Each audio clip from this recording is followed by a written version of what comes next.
Hey everyone, welcome to the CyberHub Engage podcast. We are at RSA at Fogo de Chao. We're not going to drink all the wine behind us because it's only 4:10 right now. So it's 7:10 in the East Coast. We could start drinking wine. Yeah, no, it's 7 o'clock somewhere. Yeah, 7 o'clock somewhere for wine. Although it was really funny, they had the CISO panel here for lunch, and people were just downing these wines. And I don't know about you, when I drink wine, I get really, really sleepy. Yeah, sure. Yeah, eat turkey and drink wine. Get really sleepy, yeah. Get really sleepy. And so I've got Bert Brantley. He's the CEO for the Georgia Department of Economic Development. Our biggest supporters of our podcast, the reason for the growth of our podcast, is our friends at the Georgia Department of Economic Development. Last year, you guys hosted us at your booth, and we're very grateful for that because we got to make some great connections, network with our partners in Georgia. And this year, you get to come visit us at Fogo de Chao. You can't complain. Not complaining. That's why I'm here. Yeah. It's great. It's great. So, you're the COO of the Georgia Department of Economic Development. Georgia's the only state to have a booth here with no cybersecurity companies. Riddle me that one. Well, I think this is why we rely on folks like you to help us get better. And so we've got a lot of communities with us. And not just, people think about Metro Atlanta. Augusta's here, Columbus is here, doing some really cool stuff in cybersecurity. And so we really focused in on the communities that are here with us and helping them to make some connections. But there's nothing to say that next year, with your help and your advice, that we can't expand that and do some companies. There's a lot of Georgia companies that are here with their own booths. Right. We just all went the around big companies. All the big ones. But people don't understand how alive our startup scene is in Georgia. I mean, listen, everyone talks about the Bay Area here being really alive with startups. Yeah. But Georgia's been an incubator of startups, and we've got some of the best companies in the world in Georgia. We've got Georgia Pacific and Southern Company and Truist, Home Depot, Delta, Coca-Cola. That's right. And all of those, they have their incubators. And so tell us a little bit about the startup environment in Georgia. Yeah, and that really, I think our DNA is in that. I mean, you just mentioned all of those companies, world leaders that were started. UPS, I forgot UPS and Mercedes-Benz and Porsche. Comcast has got the farm up on at the Battery too. And so we've got all of this in our DNA. We are a business-led city. When you go back to the 60s when the South was struggling with civil rights, it was the business community in Georgia and Atlanta that said, we need to be on the right side of history on this. Right. And so we have long relied on our business community to say, here's what we need. Here's what we need to be able to contribute to our society and make Atlanta better. And so that really is part of who we are. And it's why certainly at the department, we are so insistent on really letting the business community lead, tell us what they need from government, when they need government to step out of the way. We're glad to do that. But what gap can we fill to make those connections? We were talking earlier about the role that the state can play in being really a place where people come together and work with each other, and having the state as that anchor tenant, so to speak, of the people that are making the connections and drawing everybody together. So that's what we want to be. We certainly want to be that for our communities that are around the state that can't afford to come and have their own booth, but I think we can absolutely do that for our startups as well. We do that in other industries. When we go to HIMSS and some of the bio conferences we go to, life sciences conference, we have them with us. And so I think that's something we can work on together to build for next year and identify those companies that want to be here. We'd love to can't afford to come here. You see that so often. This is a great platform. RSA is an amazing platform. That's why you're here. You're the COO. Yeah, sure. I mean, getting you to take time out of your busy schedule of running probably one of the most important departments that the state of Georgia has, because we're the number one state to do business in now. How many years? 7 years in a row. 7 years in a row. I got it tattooed on my arm right here. Yeah. That's partially to do with your department. That's partially to do, not partially, that's a lot of it is the Georgia Department of Economic Development and your partners at the Metro Atlanta Chambers and the different economic development bodies in Augusta and Columbus that make Georgia. Our state's elected leadership as well, who have really set the policy path for us to then come alongside with our partners and do a bunch of really cool stuff. Right. So, Governor Deal with his cyber initiative that really kicked off everything to do with cyber in Georgia, and Governor Kemp just no holds barred, just stepped right in and just went, what do we need to do? And again, we're leading the nation in election security. I was with Commissioner Liz Hausman from Fulton County, and we were looking at the new voting machines. at a breakfast last week, and it was absolutely amazing to see the level of thought that the state of Georgia has when it comes to securing its elections, and it's great to see that leadership kind of pay it down to all these people. Yep. Tell us a little bit about kind of Georgia being here at RSA with all this different economic development. What's the message that people should know about interacting with Georgia? So I think the message that the conversations that I've had with companies is that, and we were just talking to an international company, for example, and they said, well, we know about New York, and we know about D.C., we know about San Francisco.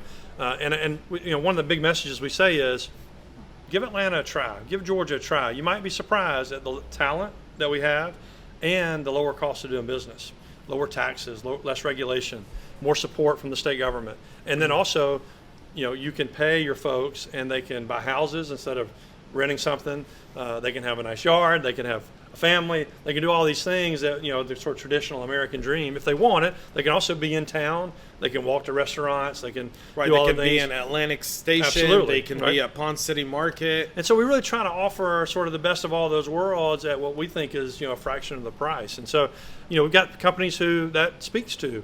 And then we get a lot of companies, particularly bigger companies, for example, Salesforce and BlackRock, some of those examples of companies that have announced projects lately where they say, we want to give our employees a choice for where to live and work.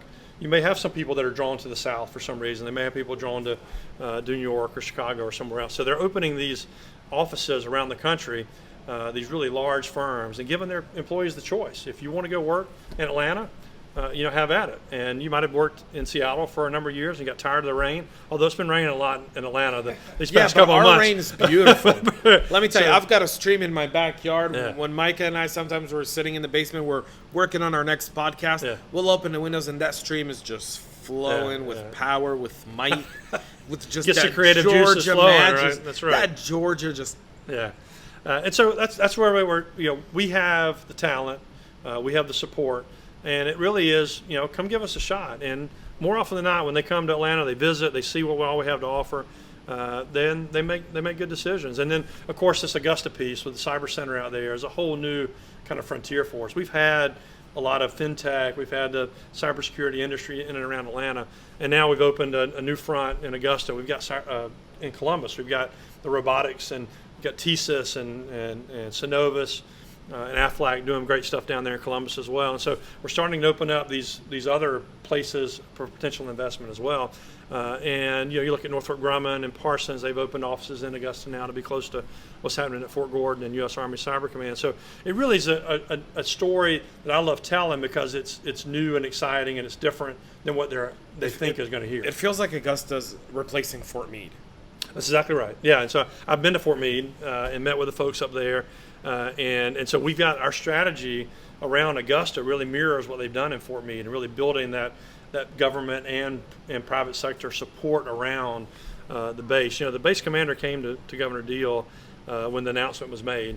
And the governor said, what can we do to help? And the commander listed out a number of things. They needed better access. So there's a new gate constructed down there, better road access because they had traffic jams at the accessing the base. And then he said, we really need a training center because when they retire out, they're usually in their mid-career, they've got families, they've got their kids are in schools, they don't want to move, right?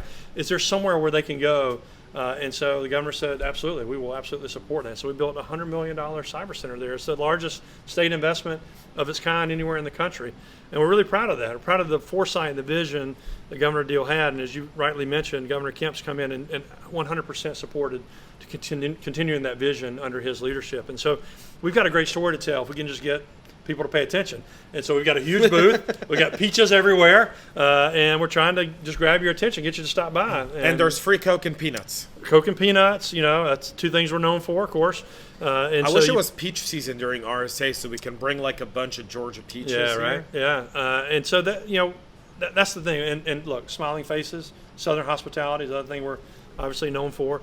If we can get you to stop and tell us what your needs are, we feel really good about the chances of us figuring out some way to assist you. So it's been great. The conference is terrific. I've been to a lot of different kinds of conferences, automotive and healthcare and all these kind of things. And I think we've had more productive conversations just today at our booth than I think I've had at any previous other conference that I've been to. So this is one we're going to continue to support and get bigger and get better with your help and telling us, giving us input and feedback. And that, I think what we come at this with is we don't know everything. We don't pretend to know everything. We just want to be responsive to the industry and telling us how we can help. It's great to be in a state where you can pick up the phone and call someone and get answers and get connections. And I got to tell you, hands down, most states are really good at doing that when you want to go there. And then they kind of leave you once you're in there. And in Georgia, I'm an implant in Georgia. I think like most Georgians, I don't have the Georgian accent, right? I'm an implant in Georgia. Micah's a native Georgia boy, and so he's our hometown's not that far apart, by the way. Yeah, it's not. And listen, he's everything that of Micah to me is everything of what symbolizes of what makes Georgia great. Right? Hard working, loyal, 10-year veteran of our armed services. You don't make any better than that. Yeah. That's just the best that our state and the best thing for me is that he stayed in Georgia, right? Because we produce great folks, right? And they go to great leave. And we want them to not leave, right? And so that's what we did, the Hope Scholarship, right? You go back now almost 30 years, back to the early 90s. And again, it's leadership, right? And it said, how can we keep our best and brightest here? How can we keep them going to school here? And then once they graduate, how do we keep them here? Because most people, if you look at the stats, most people end up living within 100 miles or so of where they went to college, right? And so that Hope Scholarship piece is so critical, and we take it for granted. I certainly do. I've got a senior who's looking at colleges right now, and it's so affordable, particularly compared to if she went out of state, right? And so it's such a great advantage for us, and it's about keeping talent, young folks in Georgia, and giving them a great chance to go and not have crushing student debt. We're making college affordable to stay in the state. A low tax rate, a business savvy state. Yep. I mean, as a business owner, Georgia makes it very easy for me to do business in the state. Yeah. Almost, I can do anything online. I don't have to go into a long-awaited. Right. I mean, I got to tell you, as someone who's lived I'm a native of California, actually born not far from here in San Francisco. Yeah. And grew up in Colorado, lived in Israel, lived all over the world. Everywhere I've gone to go get a driver's license, it's a 4 or 5 hour event. Yeah. I remember when I bought a car in Georgia right when I moved, and they said you can't buy a car without a Georgia license. Right. And so I said, okay. So the next morning, I figured I cleared out my schedule because I figured I'm going to the DMV. Right. 4, 5, 6 hour wait time, do the test, maybe get a permit. I don't know. And I walk into the DMV. I grab a number. 15 minutes later, I'm speaking to someone. 10 minutes later, I'm walking away with a driver's license. 25 minutes, I was like, I can stay here and never leave. So, quick story. So, I don't think you know this about me, but I was the commissioner of the Department of Driver Services in Georgia. I did not know that. The equivalent of DMV, right? And so, I served, that was a previous role that I served in. I was down at our Fayetteville office, which is just south of Atlanta.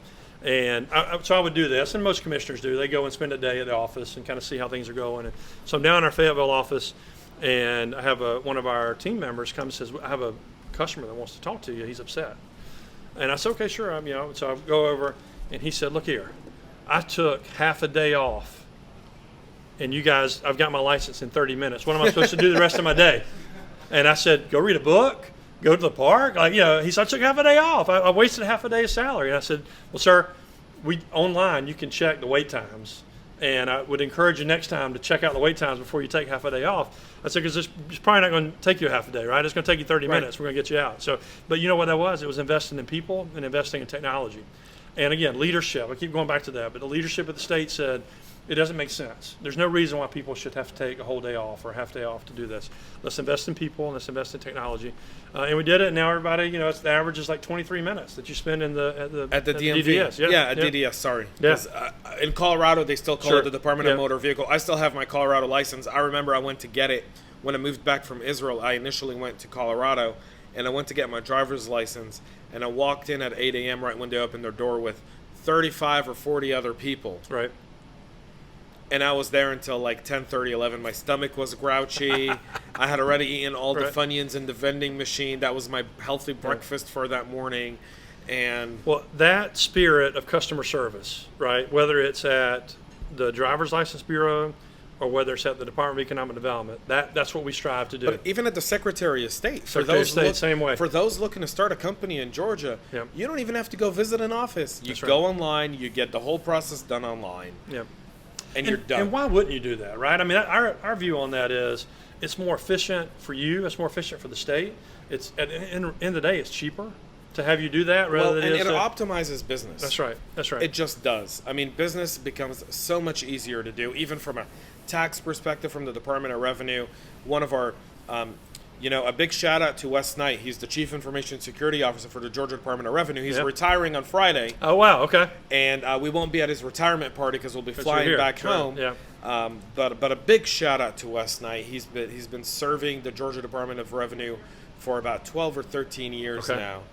And he's retiring, finally calling it a day and going home. Well, and they've just undergone a massive technology transformation.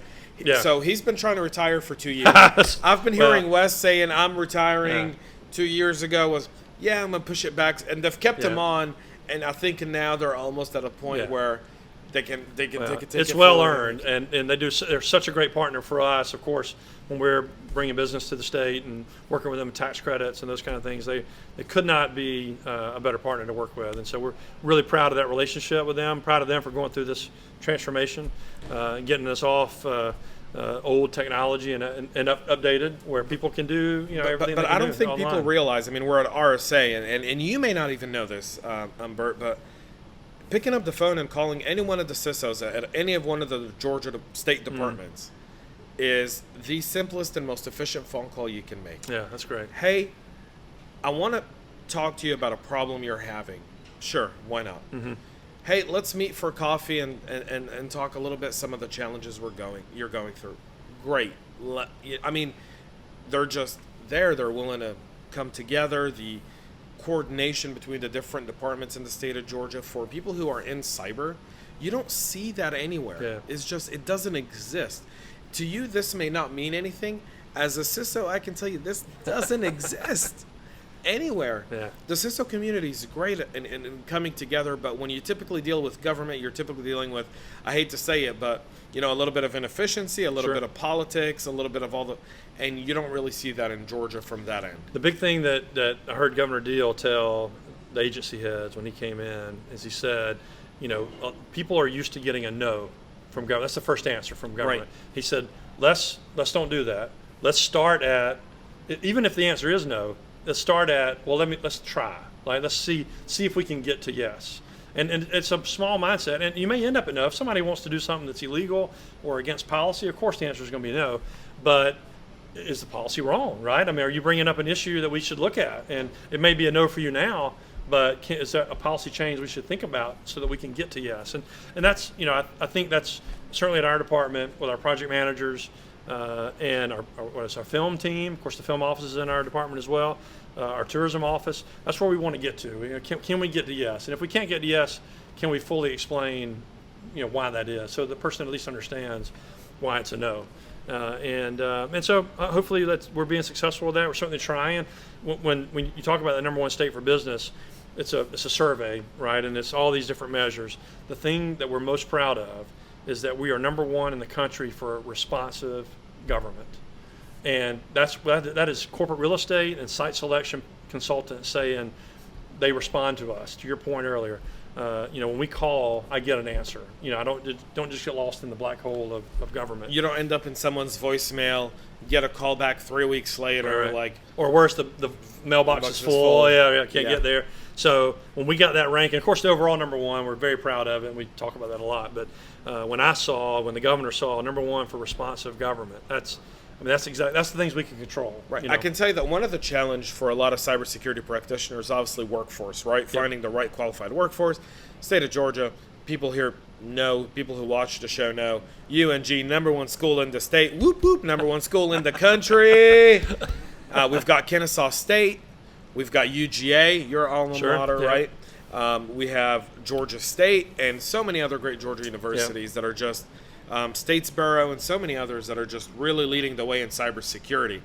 And the reason I brought up all these economical benefits on a cybersecurity podcast is because as CISOs, we're always looking to hire good talent. Right. and you can't always get it where you're at. Where you're at. You know, in addition to the Hope Scholarship, which at our university system allows students to go for a fraction of the cost, we also have our technical college system, which most people think technical college, that's welders and CDL drivers, those kind of things. We have technical colleges that are doing cybersecurity programs where you can go completely tuition free and get certificates there. It's a 2-year program generally, but attacking the student debt problem, that is a area of need for the state. And so the state will cover your tuition to go and get an intermediate associate's degree or whatever it might be, certificate that you might need. And so, we want to incentivize our students to do that. We don't want to get in the way of that. And so I have a nephew that looked at the Augusta State program over in Augusta and looked at that cybersecurity program. And it confounds people. It surprises them because I thought it was skills. But no, it's the things that companies need. Well, it's the futuristic thinking of the state and its leadership, right? It's understanding that. Give someone a 2-year degree, have him go get a job that starts him at 80, 90 grand a year. That's right. He's going to buy a home. He's going to pay property tax. He's going to buy a vehicle. He's going to pay registration tax. He's going to have money to pay his bills, meaning he's not on our welfare system. That's right. Yep. Right? So what's paying for someone's 2-year degree? That's a safe investment. And it's meeting the needs of companies who are Correct. telling us these are the careers, these are the skills the we high need. demand. That's right. Yeah, I mean, it seems like the biggest no-brainer in the world. Governor Deal started the High Demand Career Initiative, and again, Governor Kemp's continued to support it. It was almost like, well, yeah, why wouldn't we do that? Governor Deal also allowed for coding to be a foreign language, right? And so you can meet your foreign language requirement by taking a coding class. Taking a coding class. When you first said that, I thought, well, that's brilliant. That makes total sense. Why haven't we thought about that before? And so those are the things that, again, listening to business, we don't have all the answers. We don't know, and we don't pretend to. But when you tell us what your needs are, you tell us what gaps there are, we're going to figure out a way to the best of our ability to try to fill that gap. And I think for a lot of sisters that are listening to the show, a lot of cybersecurity practitioners, even those who maybe live in a different state and their salary doesn't stretch as far, looking at working for companies in Georgia, the cost of living in Georgia is just great. I mean, I kind of don't want to let people know about Georgia. That's a good point. Yeah. Right? Yeah. I don't want more traffic. I mean, mind you, I work out of my house. Sure. So my commute is from my bedroom to my office. Right. Yeah. In the middle, I stop at my espresso machine. I make myself a quad espresso. Yeah. And then I get into working. But I don't want all the traffic and all the people moving, but then at the same time, we need it because our economy and our employers, they need that as well. Yeah. Well, and the key thing is we want to fill those open jobs that are there, right? And we hear the numbers floated around, maybe as many as 18,000. I hear cybersecurity jobs that are open and available. And so we need to produce the talent. We need to have the kids that are coming out ready to go to work because we want our companies doing cool stuff. And if they can solve the problems of today and problems of tomorrow, and they can do it in Georgia, then that's what we want. That's economic activity in our state. We got a little bit of music here. We're at Fogo de Chao, and it's happy hour. And there's a bunch of people outside this door. That's okay. Just scoot in a little bit. All right. Can't even hear it. Good. So for those listening, if you hear a little bit of music in the background, Micah tried to adjust it. It's just smooth music at this point. That's right. But we're at Fogo de Chao. It's happy hour with our friends over here at Sanac.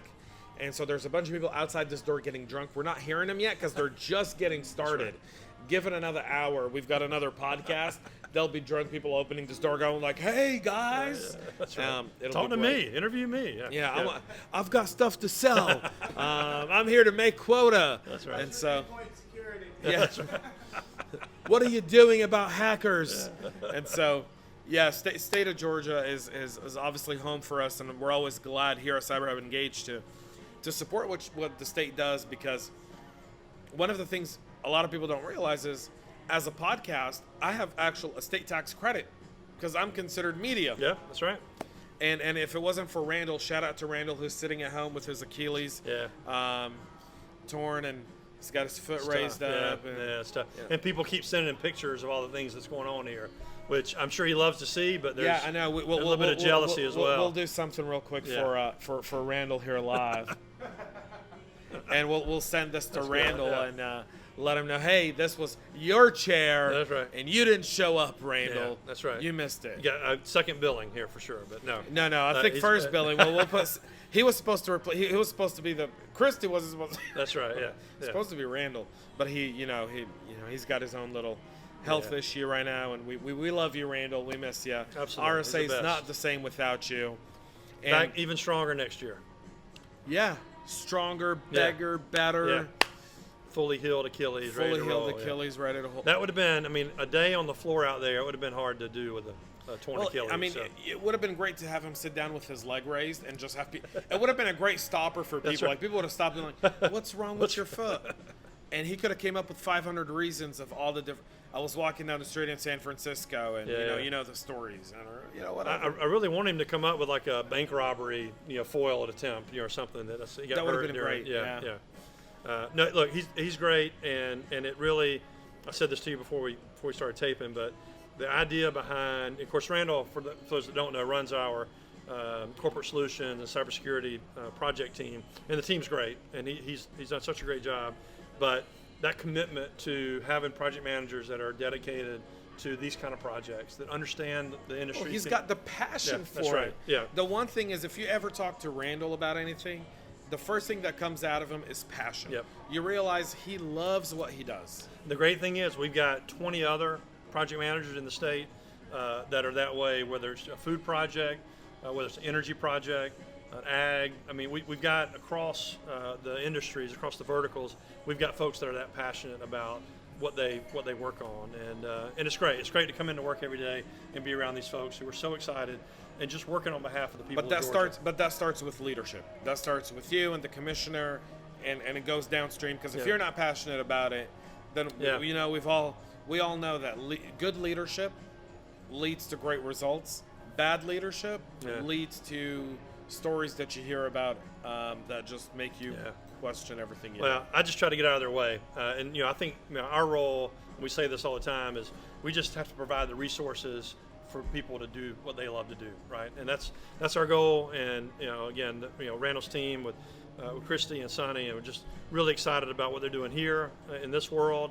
And also, they're not just on this stuff as well. They're working on other types of projects as well, and really across our team, whether it's the tourism team or the film team or our marketing division, they all come to work every day thinking about how do we grow Georgia's economy, how do we support our companies that are out there doing great work.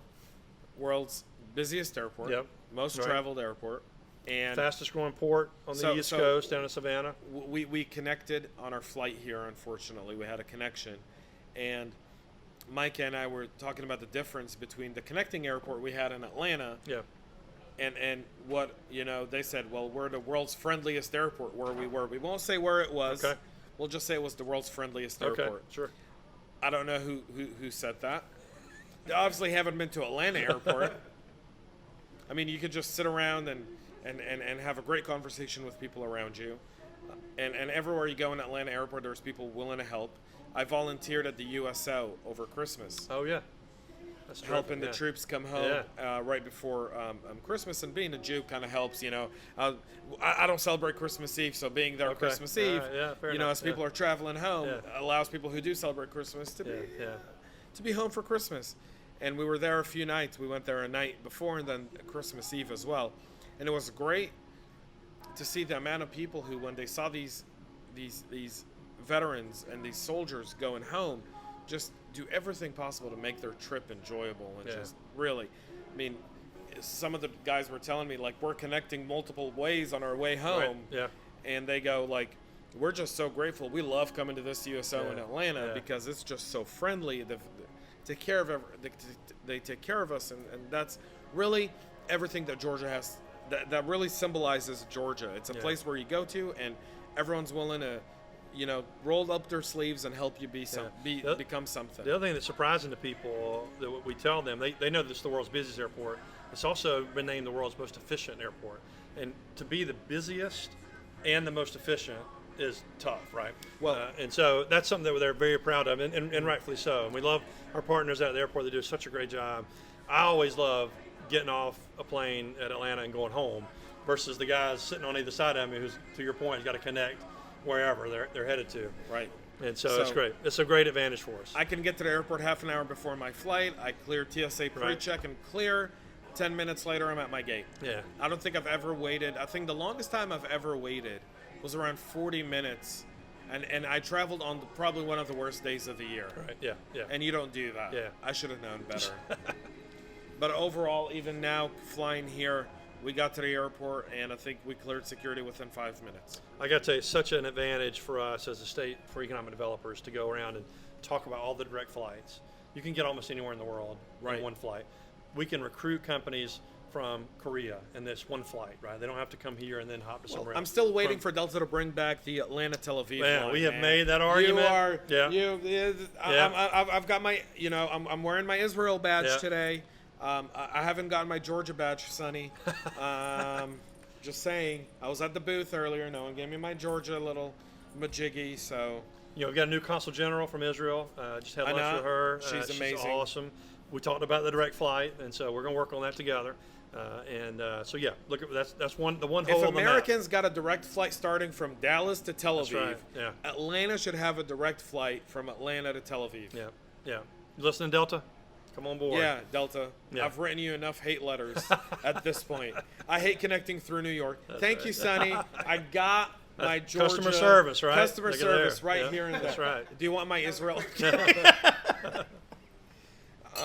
But it is such a great advantage, and we're so lucky. Again, I keep going back to this, and I don't mean to harp on it, but the leadership that decided to support the airport and invest in it, the leadership that invested in the port down in Savannah. I mean, those decisions, while maybe not an immediate return, now years later, decades later, it has made an incredible impact on our city. Well, let's be honest. As a CISO, when I want to go and make a business case to my leadership about opening a cyber office in Georgia, I want to know that I'm not going to be left alone. Right. And I think every point we're harping on now essentially says, if you're short-staffed anywhere and you want to build a cyber team somewhere, we have the most security operations centers than anywhere else. We're the number one in data centers. People don't know this, but we have amazing facilities where companies can really operate from and be close to their secure works based out of Atlanta. And so if you want to be close to them and you want to have a team that can coordinate with them and their facilities, well, you come and you hang out in Alpharetta. That's right. Yeah. Right. I think it's 570 some odd companies. Tech companies call Alpharetta home. That's right. 570 some odd companies call Alpharetta home. It's crazy. And so having all those different organizations there and being able to go and understand that, hey, I'm going to go to a state where I'm really going to be able to build so much more value for my organization, find the right talent, and get the support I need to be successful is meaningful, because a lot of times you're putting your tail on the line by going out on an endeavor.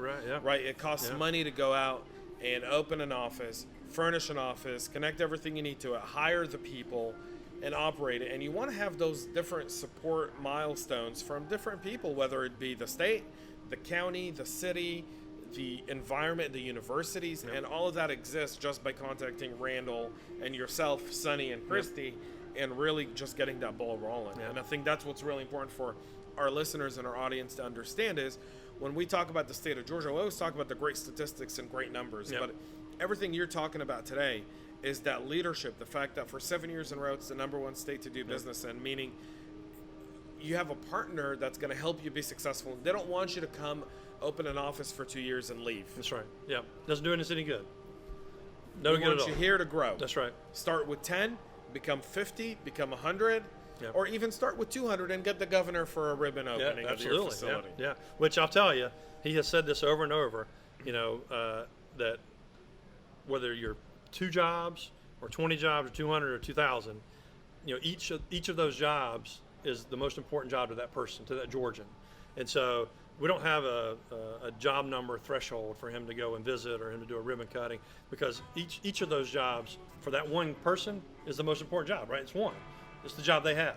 And so, he talks about hardworking Georgians all over the state, and we have them, and we're proud of them. But he loves to celebrate. He's a business guy. 30 years. He started businesses, small business entrepreneur, and so he really gets that mindset. And he loves to visit those folks that are doing cool stuff. And so he is out and about and visiting folks and talking to them about what they're doing. It's learning always about great. the business. It's always great to see the state really do that, and so it's awesome. Bert, thank you so much for coming This is on great. the podcast. Lots of fun. Yeah. Thank you so much, Sonny. Thank you for making all of this happen. You and Christy, and for those tuning in, listening, and watching, thank you so much. I mean, obviously, we really hammered a point about the state of Georgia, but I think it's really crucial to understand the importance of having a good partner in business, and the state of Georgia's been that for us. So we're at excited about it. georgia.org. If you need any more information, just holler at us. Of course, you have all our contact info as well. Yeah, just you can Love reach to out help. to us at the podcast. We'll connect you directly with Sonny, Christy, Randall. We'd love to help. To get your cyber project in the state going. Yeah, for sure. Absolutely. It's Awesome. great. Perfect. Thanks a lot. Thanks so much. Yeah, man. Hey, Enjoyed folks, it. we'll be back with so many more other interviews we've got coming up here at RSA. This is just our first interview of our RSA journey. We'll be back with so much more here really soon. So make sure you subscribe. Give us 5 stars. That helps our podcast grow. Until next time, stay cyber safe.